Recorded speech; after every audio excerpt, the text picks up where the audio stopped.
Sumiklab ang isang grass fire sa Baler, Aurora kagabi. Tulong-tulong na responde ang mga tauhan ng PNP, PCG at BFP sa sunog na malapit sa lighthouse sa Barangay Zambali. Naapula naman nila ang sunog kalaunan. Walang naiulat na nasaktan sa insidente. Patuloy ang investigasyon para alamin ang naging sanhi ng apoy. Siyam na lalaki ang nasagip mula sa umunoy online kalaswaan at 5 sa mga ito menor de edad. Ang kanilang modus, magpanggap na babae ang mga biktima. Nakatutok si John Consulta, exclusive. Pagdating sa bahaging ito ng Cainta, Rizal, dumiretso mga tauhan ng NBI Human Trafficking Division sa isang bahay. Tinawagan ng mga ahente ang kanilang kausap at nag-ring ang cellphone ng suspect. Dito na pinusasa ng NBI ang 18 anyos na suspect. Naaresto ka namin sa salang paglabag sa RA 11930. Sinagip din ang 9 na lalaking isinadlak umano sa online sexual abuse at exploitation of children. 5 sa kanila ay mula 11 hanggang 16 na taong gulang. May mga minor de edad po na na-rescue rito. Natimbog po natin, nahuli natin yung pinakang mastermind nung nagbebenta ng mga video na malalaswa. Ayon sa NBI, nakatanggap sila ng tip sa isang informant sa Canada na nakilala ng suspect sa isang dating app. Nila, kakaiba ang modus ng suspect habang isinasalang ang mga biktima sa live show na pinapanood ng mga dayuhang parokyano. Itong mga biktim natin ay pinagpapanggap niya ng mga babae.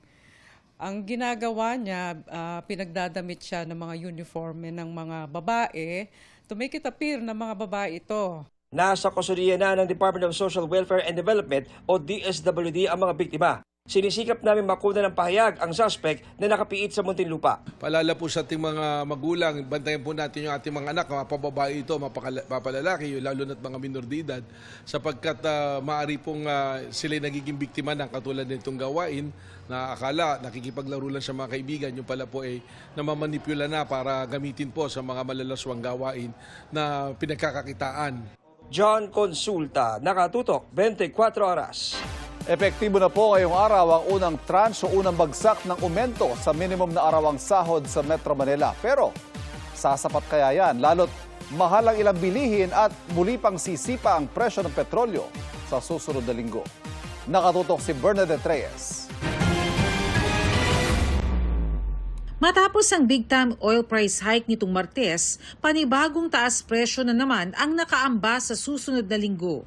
Posible ang lagpas 7 piso sa diesel at hanggang 7 piso sa gasolina ayon sa isang oil industry source. Dahil ito sa pagkaantala ng supply bunsod ng kaguluhan sa Middle East at lumalakas na demand dahil sa summer season sa ibang bansa. Ang tsuper na si Jimmy, sa diesel na lang daw napupunta ang kita sa pamamasada. 10 piso tinaas nung nakaraan nahirapan na ho kami. Tataas pa raw ulit. Lalong pahirap na naman. Ganun talaga hindi naman nagtataas ng pamasahe. Sabi ng LTFRB, nakikipag-ugnayan na ang Department of Transportation sa iba't ibang ahensya para sa pagpapalawig at posibleng pagdagdag sa fuel discount. Pero mangangahulugan daw ito ng mas malaking budget. Maging ang grupo ng mga exporter umaaray. Tumataas naman yung fuel. Yung mga pinoproduce ng mga kumpanya na maapektuhan, marami doon, yung mga dilata natin dyan. Pinoproduce ng mga multinational, ng mga large, tsaka medium. Ayun, mahaba ang PC ngayon, mga hindi kailangan. Pero yung mga liliit, talaga magtataas ang presyo yan. Ngayong araw, epektibo na ang unang tranche ng aumento sa arawang sahod sa Metro Manila na 60 pesos. Hati ang reaksyon dito ng mga nakausap naming manggagawa. Siyempre, masaya po. Kasi mas makakatulong kasi siya. Lalo na po may baby na. Tataas lang yung sahod, wag naman yung piliin. Kasi parang mawawala din yung tinaas nila. Siyempre, hindi naman lahat nagtataas yung sweldo. Tapos parang sabay-sabay yung gastusin, mataas din sa mga eskwelahan, di ba? Yung mga electricity natin, maraming nagtatas. Kulang pa rin sa isang araw po. Kasi marami din po kasi akong anak. Ayon sa Employers Confederation of the Philippines, bukod sa mahihirapan ng mga maliliit na negosyanteng ipatupad ang dagdag sahod, posibleng may epekto rin daw ito sa presyo ng mga bilihin. For the first time, doon sa Regional Wage Board, nag-descent ang ECOP, Kasi medyo natataasan kami doon sa 85 pesos. Dahil ginamit nilang formula, yung usual na tama naman yung proseso, hindi nila kinonsider na wartime, inflation, mataas. Ang ginagawa ng mga kumpanya, pagka nagtaas ang sweldo, hindi nila kaya, tinataas yung presyo nila. Yung mga iba, nagbabawas ng tao. Yung iba, nagsasara. Unfortunately, dito sa Metro Manila, 90% ng enterprises natin is micro. Ang salon owner na si Hector hindi na raw muna magtataas ng singil sa salon services dahil baka lalong humina ang negosyo. Susunod daw sila sa pagpapatupad ng dagdag sahod pero sana raw makatulong din ang mga empleyado na lumakas ang kita.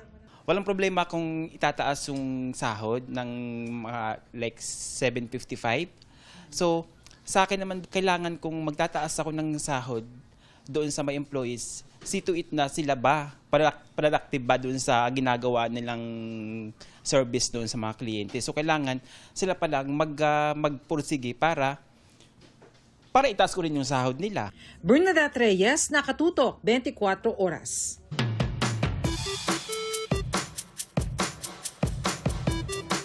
Ang isa po sa pinakamalagim na plane crash sa mundo na sa mahigit 7 dekada ay nanatiling misteryo ay tila mabibigang kasagutan na sa nadiskubre ng ilang eksperto sa Atlantic Ocean. Kuya Kim, ano na? Hindi na itago ng mga miyembro ng isang aviation search team ang kanilang galak ng kanilang mapagtanto na isang 74-year-old aviation mystery ang kanilang nasolve. Is that a plane? It's got to be. Sa loob ng mahigit 7 dekada, naging palaisipan kung saan napunta ang nag-crash na Douglas DC-4 aircraft ng Pan American World Airways, ang Clipper Endeavour. Kuya Kim, ano na? Noong April 11, 1952, ang eroplano papunta sana sa New York. Nagkaproblema at nag-emergency landing sa Atlantic Ocean. 52 ang nasawi sa trahedya. Ang Clipper Endeavour lumubog at hindi na muling nakita. Pero kamakailan lang, malugod na binalita ng Air Sea Heritage Foundation ng wreckage ng Clipper Endeavour sa wakas nahanap na sa karagatan sakop ng Puerto Rico. Ayon sa presidente ng foundation, gumamit sila ng autonomous underwater vehicle para mag-collect ng data sa pusod ng dagat at nakumpirma nila ang kinaroroonan ng Clipper Endeavour matapos sila makakuha ng mga litrato nito kung saan makikita ang Pan American logo at pangalang Clipper Endeavour. Umaasa sila ng pagkakadiskubre sa wreckage ng Clipper Endeavour magbigay ng closure sa mga pamilya ng biktima. This demonstrates what's possible with this technology, that the evidence is still there, the traces can be found, and even after 74 years, it's possible to find and know the answers. Laging tandaan, importante ang may alam. Ako po si Kuya Kim at sagot ko kayo, 24 oras.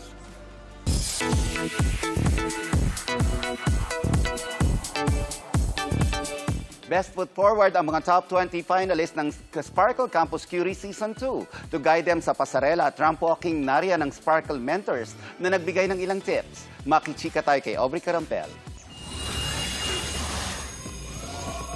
The search is on for the next Sparkle Campus Cutie. Mula sa daan-daang nag-audition sa buong bansa, napili na ang 20 finalists para sa Sparkle Campus Cutie Season 2. Ang new batch of 10 boys and 10 girls. With different personalities, handa na raw ipakita hindi lang ang kanilang good looks, pati na ang kanilang iba't ibang talent at skills. Sumailalim ang 20 campus cuties sa pasarela and ramp walking workshop. Ang girls binigyan ng ilang tips and exercises ni Sparkle Beauty Queen Gazmini Ganados. It kind of brought me back to my younger days, and I see myself in them, and it's so nice for me to be able to give them some inputs. Ibinahagi naman ni Sparkle actor Anthony Constantino ang ilan sa kanyang experiences as a ramp model at tinuruan ng boys kung paano ma-boost ang kanilang self-confidence. I really just hope that they learned a lot in regards to walking, in regards to confidence, in regards to just being comfortable within your own body, and really, it was just super fun to be with them. Marami raw natutunan ng aspiring young stars mula sa kanilang Sparkle mentors na for sure magagamit nila sa kanilang journey. Aubrey Carampel, updated sa showbiz happenings.